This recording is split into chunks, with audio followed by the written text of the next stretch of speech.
দুই নাবালক ভাতৃৰ অপৰাধ কি আছিল? দুই কণমানিয়ে পিতৃক হতিয়া ককায়েকক মৰম নকৰিবলৈ কৈছিল নেকি? তেন্তে মানুহৰ নামত নৰপিশাচ নীৰজে কেনেকৈ নিৰ্মমভাৱে হত্যা কৰিব পাৰিলে হতিয়া ভাতৃ গৌৰৱ আৰু কৌশিকক? কিয় ইমান নৃশংসৰ বৰ্বৰ হ'ব পাৰিলে নীৰজ? নীৰজক এই কুকৰ্মৰ বাবে উৎসাহিত কৰাৰ ক্ষেত্ৰত হাত আছে নেকি কোনো তৃতীয় পক্ষৰ? পিতৃৰ সম্পত্তিৰ লালসাই খেদি ফুৰিছিল নেকি নীৰজক? প্ৰতিশোধ ল'বলৈকে পঞ্জাৱৰ পৰা আহিছিল নেকি নীৰজ? হয়, ওদালগুৰি জিলাৰ টংলা থানাৰ অন্তৰ্গত হস্তপাৰাৰ নাইকা নদীৰ পাৰৰ হাবিয়নিৰ মাজত শনিবাৰে পুৱা দুটি শিশুৰ মৃতদেহ উদ্ধাৰ হোৱাৰ ঘটনাই বৃহত্তৰ অঞ্চলটোত তীব্ৰ চাঞ্চল্যৰ সৃষ্টি কৰিছিল। প্ৰথমতে কি কাৰণত কোনে নৃশংসভাৱে নাবালক শিশু দুটিক হত্যা কৰিছিল তাক লৈ তীব্ৰ উত্তেজনাৰ সৃষ্টি হৈছিল। তাৰ পাছতে ওলাইছিল উৰহি গছৰ উৰ। এইটো নীৰজ শৰ্মাই হত্যা কৰিছিল তাৰ হতিয়া দুই ভাতৃক। হত্যা কৰিও অনুশোচনাত নুভুগা হত্যাকাৰী নীৰজ ৰাতিপুৱাৰ পৰা ৰাইজৰ লগতে ঘূৰি আছিল, কিন্তু আৰক্ষীয়ে তাক সন্দেহ কৰি নজৰত ৰাখিছিল। পাছত আটক কৰি হত্যাকাণ্ডৰ কথা স্বীকাৰ কৰাত গ্ৰেপ্তাৰ কৰে নীৰজক।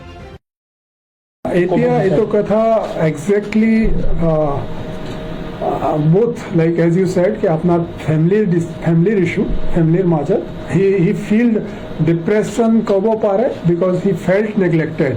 No, এতিয়ালৈকে আমি তেনেকুৱা evidence পোৱা নাই कि কিবা addiction কৰিছে নে কিবা নশা কৰিছে, তেনেকুৱা কিবা evidence পোৱা নাই। এটা there were these alert আমাৰো কিছুমান এনেকুৱা আহিছিলে, but as we investigated, আমি যেতিয়া investigation কৰিছো, we are satisfied with the whatever evidence has been collected, we are satisfied कि এইটো মানুহ ঘটনা কৰিছে। প্ৰশ্ন হৈছে, কোনোবাই সম্পত্তিৰ লালসাৰ পোকটো মূৰত সুমুৱাই দিছিল নেকি নীৰজৰ?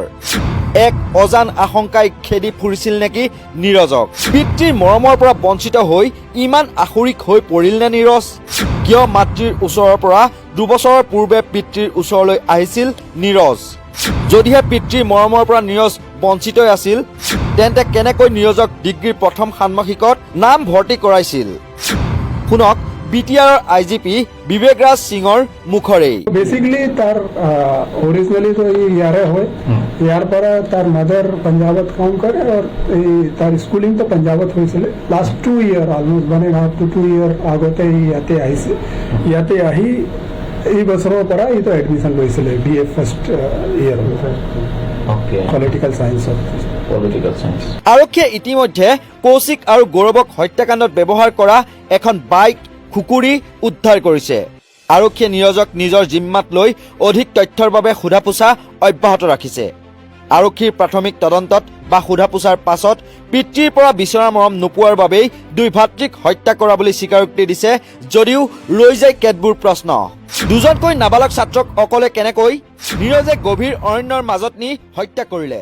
কাৰোবাৰ সহায় নোলোৱাকৈ এয়া সম্ভৱনে?